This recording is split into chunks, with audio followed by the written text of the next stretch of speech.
Hello everyone, and welcome to another edition of Tech Talk Thursday. I'm Leander from QAware, and I will be your host for today.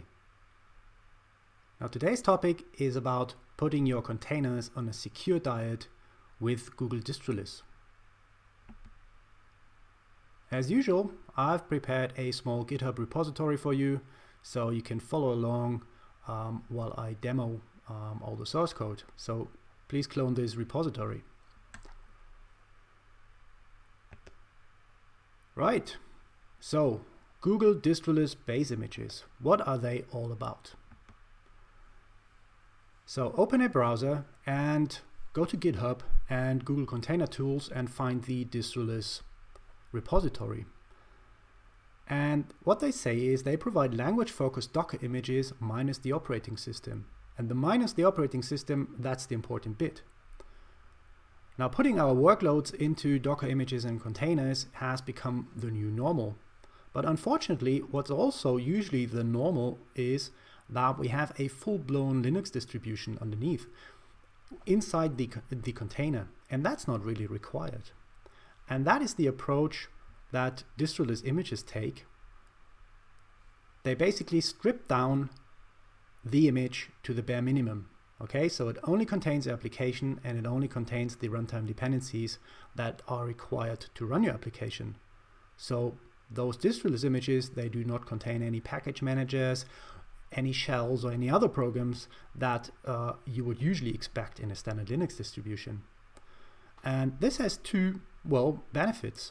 Well, first up, those images will be a lot smaller, but that's actually not the real point. The real point is about security, because you kind of reduce the attack surface of your image drastically because it only contains what you actually put into it and not anything else, okay? Now, let's have a look what's on the agenda for today. Now, first up, we will pull those Distroless base images, and I will explain what are those for.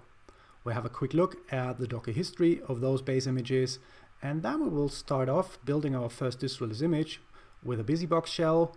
Then we will put a Golang application into a Distroless image, a Spring Boot application, and also a Jakarta EE web app using Pajara Micro. Okay, so let's pull those Distroless base images. Now, there are quite a few base images you can choose from. The most basic one is the static one, which is the first one here. This is used for mostly statically compiled languages like Go, but for really simple Go applications. The second one here, which is the base Debian 10, well, this is used for most other applications and also Go applications, especially that require libc or CGO. If you have Rust or D, then you will need this Distroless CC Debian 10 image, and of course, Distroless also provides base images for Java 8 and Java 11. If you have a quick look at the layers and the Docker history of all those images, this is what's inside. Now in the first one, the static base image, it contains only one layer, okay? So it contains a CA certificates, an etcd password entry for a root user, a /temp directory, and time zone data. So that's one layer, 1.8 megabytes big.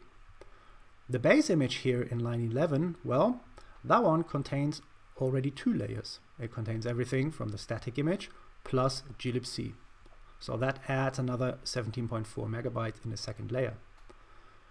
The CC Debian 10 one, well, that one contains three layers, everything from the base image plus libgcc1 and its dependencies.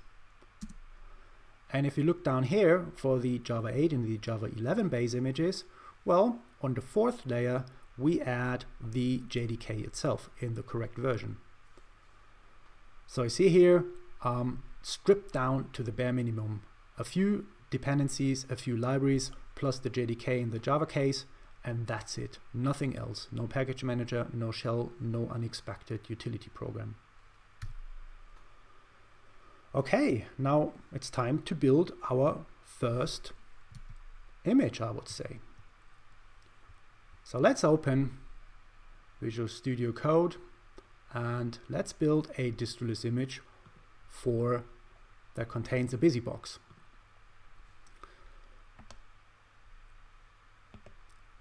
Now this is what it's looking like, the Docker file. First up, the usual from line in line 1. We base it off the base Debian 10 image.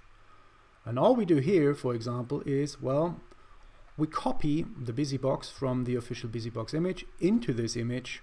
Then we run this command to install it, and we add the entry point to have a shell. And that's about it. Now we have a Distroless base image that contains a BusyBox shell. So let's open a terminal. We built that one. We need to save that one. And we run this. And you see here, if we have a look at the Docker history, then you see, okay, we've based off the official base image, and now you see those layers that I've been adding. So in essence, I added 1.1 megabyte, and if we run this one, then ta-ta, we're inside, and we have a shell. Now, this is basically only for demo purposes, or if you need to do debugging at a later stage. And Google Distroless also provides specific debug tags for all those other images I showed you before that basically adds a shell for you already. So you really don't have to do that normally. Okay, now let's do something more sensible. Maybe start off with a small Golang application. You see here we have a small Golang application, nothing fancy here, small Go microservice, really simple. So let's build a Distroless base image for this one. Now let's see. Now the best way you can work with base images and Distroless base images is you use stages, right? So you use a multi-stage Docker file. So on the first stage, we build the Golang application. Okay, so we use the official Golang image as a builder image. We specify a work directory. We copy in our sources, and then we compile the Go application. And in the second stage, this is now where the magic happens. The second stage is for the runtime image. So we base off this one, the base Debian 10 Distroless image. We specify a user, for example, so that our application does not run as root. We export port 8080, we issue the command, and then as the final step, we copy the compiled binary from the builder image into our runtime image. And that's about it. So if we open a terminal again and make the Distroless Golang, ta-ta, here we have it. And if we have a look at the layers again, you see that, well, basically base image, a few empty layers, and here the last one, this is our binary. So it's as simple as that, okay? First, in the first stage, build your application, and in the second stage, build the runtime image and copy all the artifacts that you require to run your application. Okay. Now, if you're more in the Java world like I am, I've prepared a small Spring application for you, okay?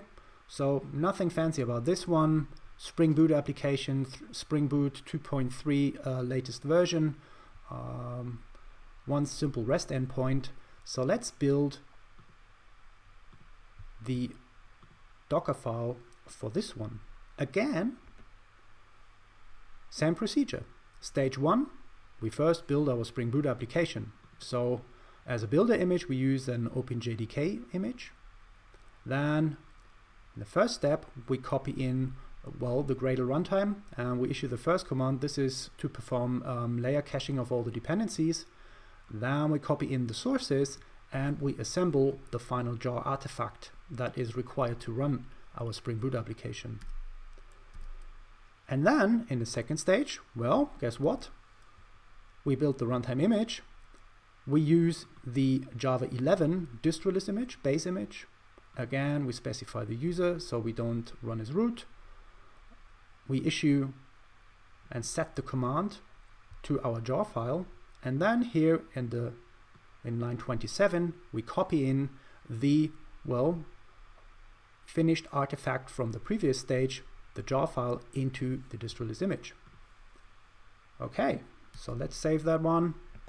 Again, we open a terminal, we make the Spring application. You see the layering here, Spring, and again here the final layer is those 18.3 megabytes is the jar file for our Spring Boot application. Now of course, let's see if that stuff runs.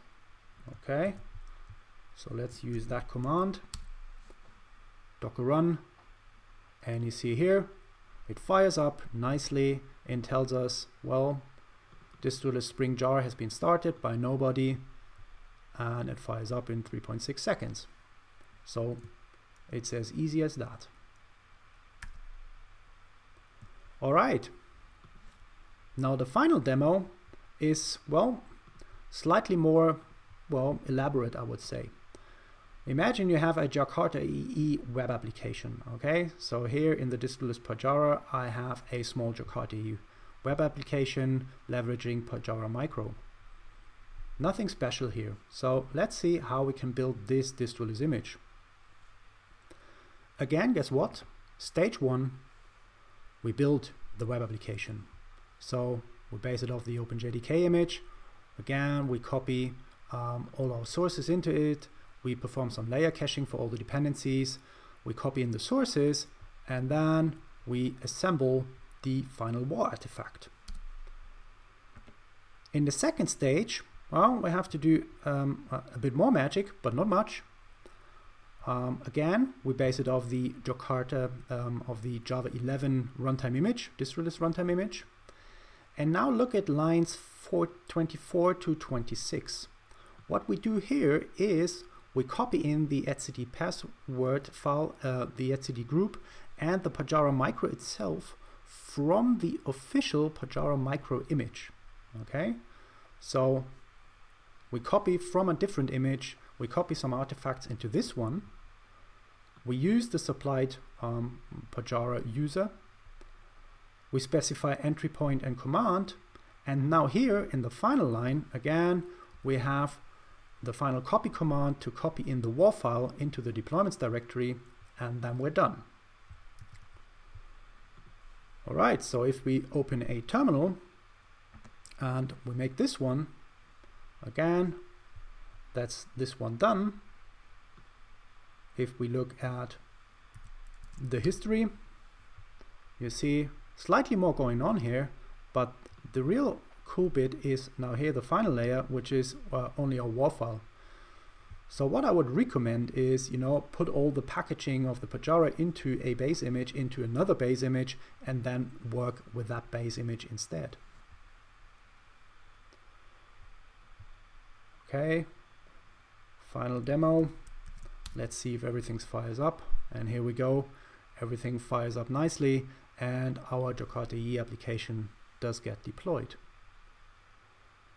And remember, now those images we just built, they're really stripped down to the bare minimum. Okay, they only contain the runtime, OpenJDK in this case, a few libraries plus your application, nothing else. Okay, so from a security standpoint, it doesn't get any better. Okay, now that was the final demo. I hope you enjoyed Google Distroless base images. Make sure you check them out. Also, make sure you follow us on Twitter and on YouTube so you don't miss the next edition of Tech Talk Thursday. See you then. Bye.